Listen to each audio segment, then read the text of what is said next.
இப்போ exercise 3.1ல fourth சம்மில் first subdivision பாருங்க.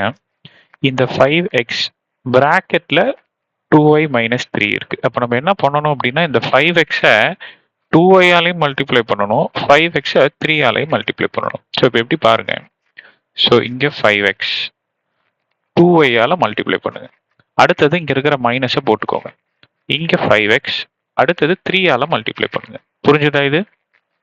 ஸோ ஃபர்ஸ்ட் இதை சால்வ் பண்ணுங்க, அப்புறம் இதை சால்வ் பண்ணுங்க. எப்படி சால்வ் பண்ணலாம்? நம்பர்ஸ் தனியா மல்டிப்ளை பண்ணணும், அதுக்குள்ளார இருக்கிற வேரியபிள்ஸ் தனியா மல்டிப்ளை பண்ணணும். புரிஞ்சதா? கிளியரா இருக்கா? அடுத்து மைனஸ். இப்போ நம்பர்ஸ் தனியா மல்டிப்ளை 5 into 3, இந்த டேர்ம்ல 5 into 3 இருக்கு.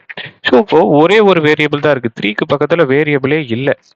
இங்க தான் எக்ஸுக்கு எக்ஸ் தான் இருக்கு. ஸோ இப்போ எக்ஸ் மட்டும் போட்டுக்கோங்க, ஒன்றும் பிரச்சனை இல்லை. என்ன இருக்கோ அதுதான். 5 2s are 10, x into y xy, அவ்வளோதான், அப்படியே போட்டுருங்க. மைனஸ் 15x, அவ்வளோதான் சம்.